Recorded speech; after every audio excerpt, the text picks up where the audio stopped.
Salut tout le monde. Comment ça va?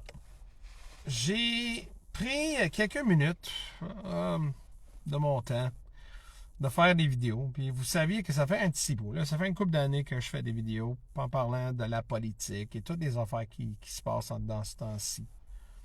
C'est certain que dans ce temps-ci, la politique là, m'intéresse vraiment pas. C'est quelque chose qui, je trouve que c'est vraiment, là, ça a devenu, là, c'est la même chose. Écoute, quand on regarde l'autre bord, la frontière, à les États-Unis, il y a énormément de changements qui se passent là.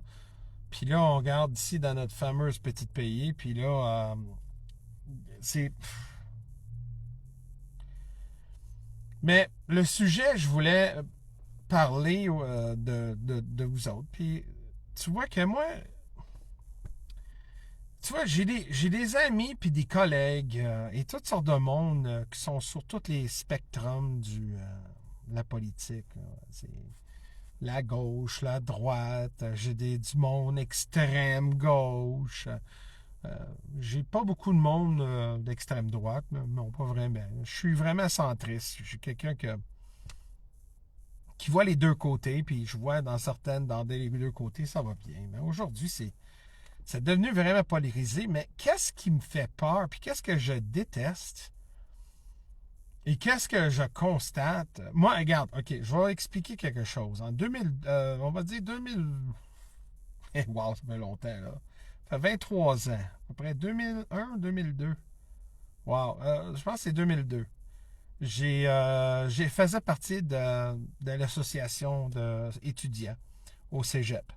Et puis, parce que c'était vraiment le début que je faisais l'implication de la politique, puis tout ça. Puis c'est très intéressant pour les jeunes qui s'emmêlent dans la politique de côté cégep universitaire, de voir comment ça fonctionne. Parce que là, à un moment donné, tu constates que l'union étudiant, mais là, tu joues un peu comme les syndicats. Tu mets l'intérêt et on va dire, les problèmes d'étudiants vers justement les, l'école. Il y a des problèmes sociaux, il y a des fois des manifestations. Donc, c'est une belle expérience dans ce temps-là pour des étudiants, pour vraiment comprendre c'est quoi la politique. Puis moi, j'ai eu énormément d'expérience. Écoute, on a eu beaucoup de choses, beaucoup de déplacements. Mais ça, c'est au cégep. C'est normal. C'est comme ça. Mais là, récemment, il y avait quelqu'un qui avait posté une vidéo d'une association étudiante d'un cégep. Je ne me rappelle plus. C'est-tu Marie-Victorin? Je ne me rappelle plus c'est lequel. Puis le gars rentre là, puis il commence à filmer. Puis moi aussi, je me viens pas qu'est-ce que j'ai vu dans cette salle-là. Et je parle de ça parce que dans mon temps, on va dire quasiment, bon, pas loin de 25 ans, 23, 25 ans, ça, là, ça arriverait jamais. Jamais, jamais, jamais, jamais. Écoute, l'association d'étudiants, c'est neutre. C'est certain qu'il y avait des organismes moi, je trouvais un petit peu trop louche. Mais regarde, on habite dans un pays libre. Le monde peuvent associer qu'est-ce qu'ils veulent. S'ils veulent être communistes, s'ils veulent être extrémistes de droite, s'ils veulent avoir un club Mickey Mouse, ils peuvent. C'est la liberté de choix. Mais qu'est-ce que j'ai vu, je peux même pas imaginer comment l'étudiant, quand il rentre là, puis il voit toutes ces images-là. Un exemple, il rentre dans cette pièce-là, puis il y a une grosse poster de Free Palestine, puis il y avait une grosse pancarte antifasciste, d'Antifa, des stickers le drapeau qu'on peut pas en parler, vous parlez, qu'est-ce que je parle. Puis je m'en fous, là, regarde, tout le monde peut avoir l'exprimer, mais une association d'étudiants, on voit clairement que ce soit neutre, mais eux autres, c'est à l'extrême gauche, là, vraiment extrême gauche.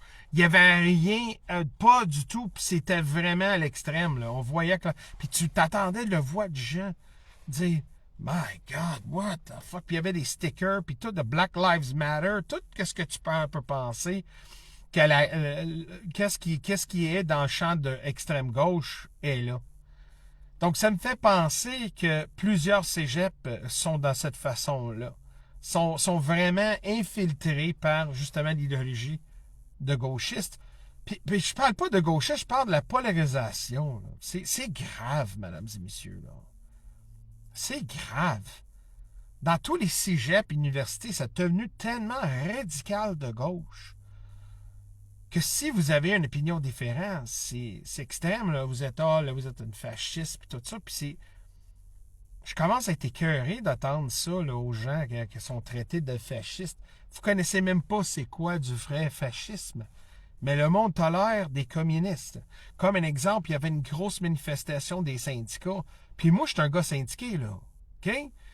Je crois que dans les syndicats, c'est important que les syndicats sont là pour le bien-être de l'employé et ils sont la connexion entre les employés et l'employeur pour s'assurer que les employeurs n'exploitent pas justement de l'employé. Mais moi, quand je vois des grosses manifestations de toutes sortes de syndicats, puis tout d'un coup, je vois une grosse drapeau d'Antifa, puis à un moment donné, un bannière de la partie communiste du Canada. Ben, juste en cas, juste pas, je pense même pas que c'est la partie communiste du Canada. Je pense que c'est juste la partie communiste, puis tout du tout. Puis tu vois ça avec les syndicats. Et je me dis, mais voyons donc, quelque part, moi, là, je suis pas associé du tout de la politique de communisme. Puis comment être syndiqué, je suis pas un gars de communisme. Depuis quand que le communisme fait partie dans cette affaire-là?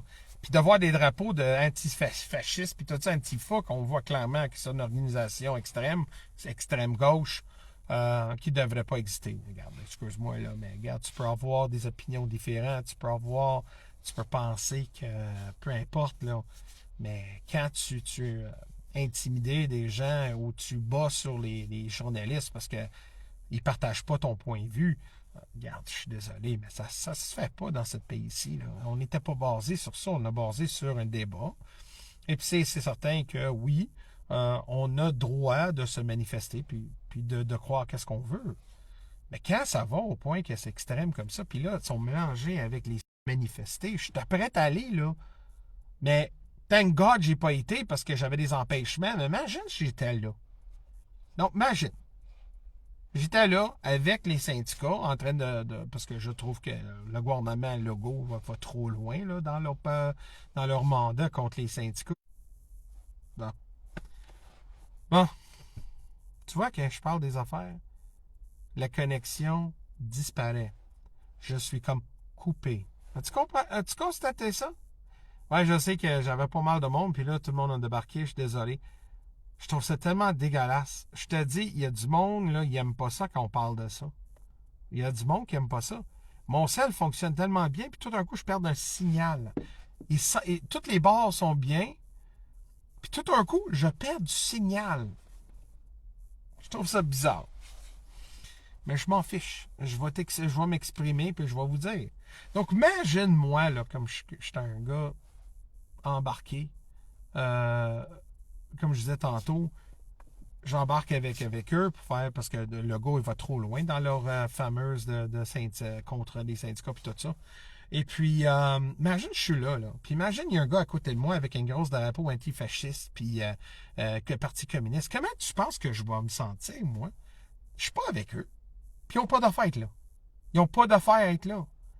Le Parti communiste, les communistes, les extrêmes gauchistes, prendre des mouvements comme ça, des mouvements, on va dire, populaires comme ça, qu'on voit, et puis ils infiltrent, puis ils prennent ça à leur avantage.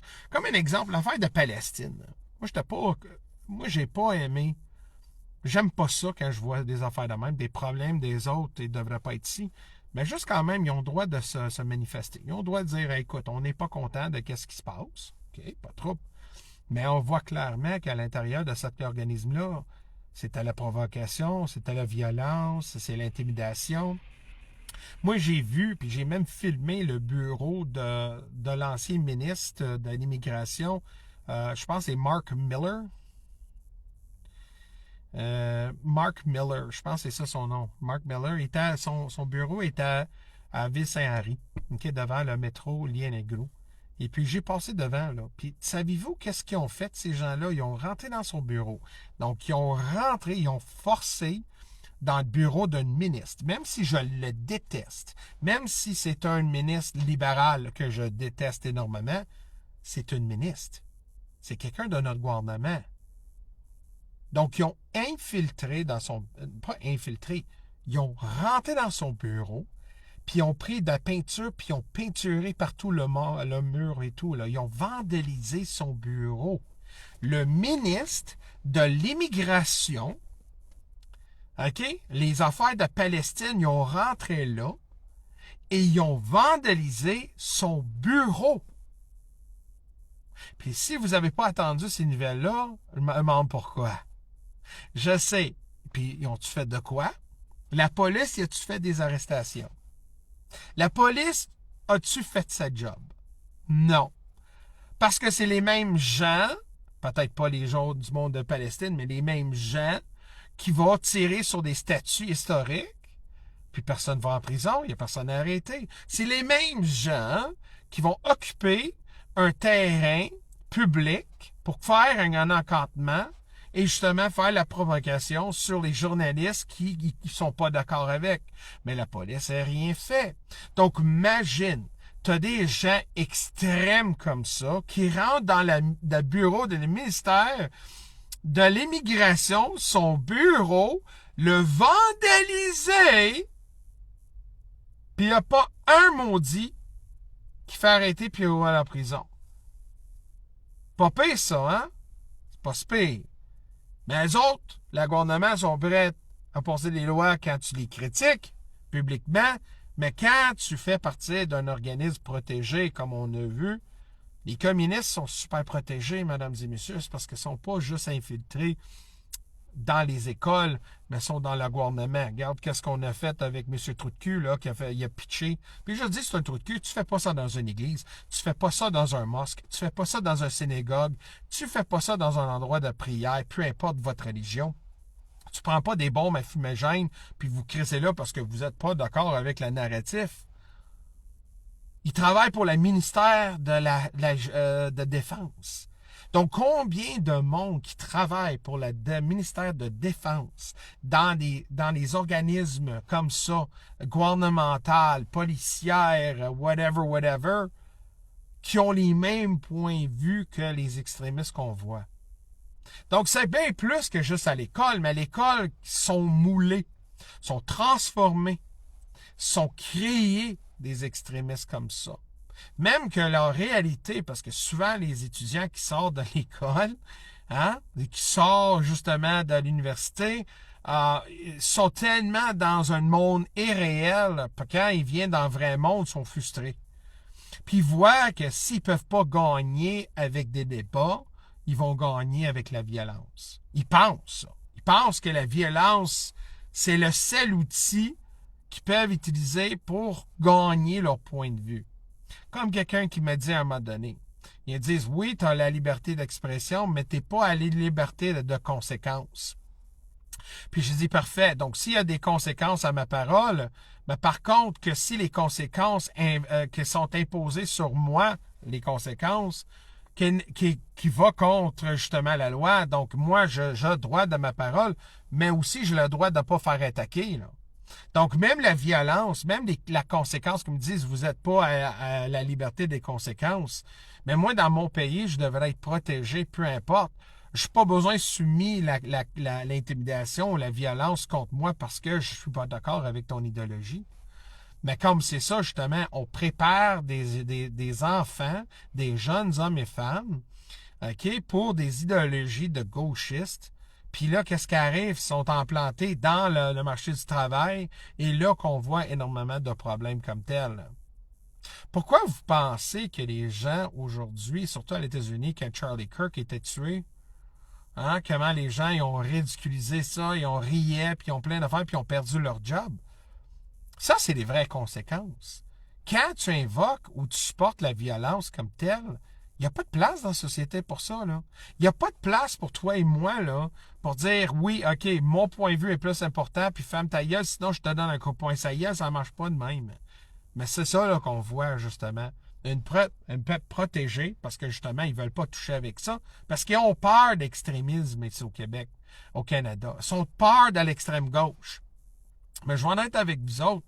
La chose qui devrait être plus peur, c'est qu'est-ce qu'ils renseignent à nos étudiants, à nos enfants, et justement les jeunes hommes et femmes. Parce qu'à un moment donné, mesdames et messieurs, ça là, quand on va constater que l'État est devenu tellement un dope, parce que là, qu'est-ce qu'on voit aujourd'hui, là?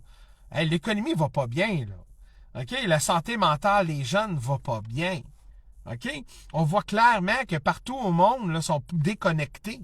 Même la relation entre les hommes et les femmes, ça a tellement dégénéré que j'ai parlé avec un jeune homme là, de 22 ans. Il habite encore chez sa mère. Il n'a jamais eu de blonde.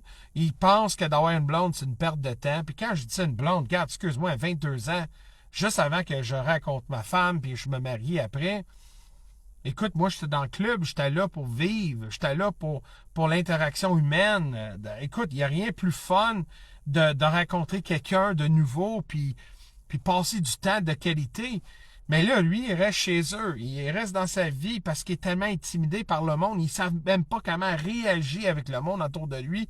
Parce que tout autour de lui, à l'école, était fait en sorte que ce n'est pas une bonne réflexion de la réalité. La réalité n'est pas des circonciels, puis des fuzzy, puis hey, tout va bien, et puis le grand méchant orange, où il y a des fascistes partout, comme un exemple, le sixième sens, quand le gars il dit « Je vois du monde mort », mais la même chose, c'est comme « Je vois des fascistes partout ».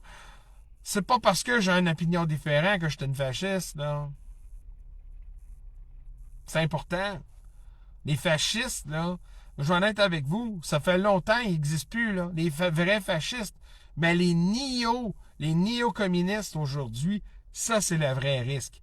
Parce que quand les gens vont parler de la vérité et la réalité de qu'est-ce qui se passe dans ce temps-ci, puis comme je ne suis pas ici pour juger personne, mais il y a une affaire que je ne peux pas tolérer, c'est que quand je vois des associations comme ça, infiltrées par des idéologies extrême gauche, imagine un étudiant juif.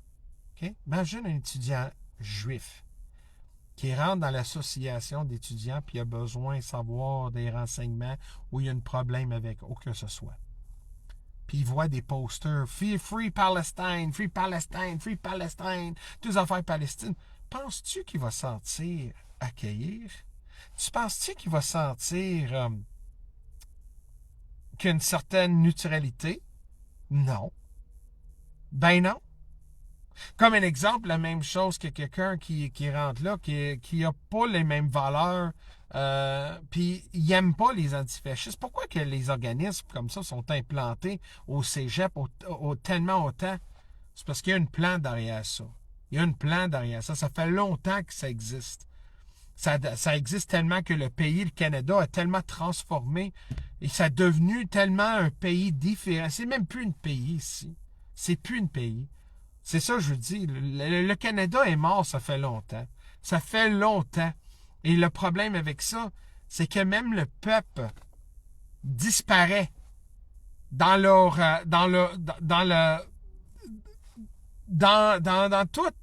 Écoute, il n'y a rien réflectif aujourd'hui. Il n'y a plus de la fierté canadienne québécoise. Il n'y a plus de fierté. Il n'y a plus d'identitaire. C'est toujours extrême. C'est toujours dans la polarisation. C'est toujours si tu as une opinion différente. Puis moi, je me rappelle d'entendre que même si on est différent, on devrait se respecter.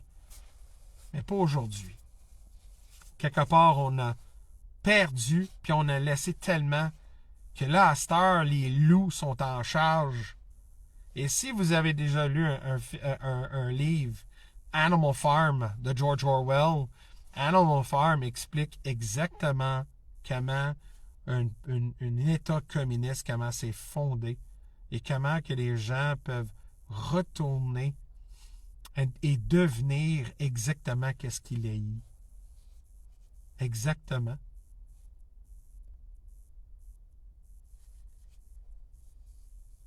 L'histoire nous parle.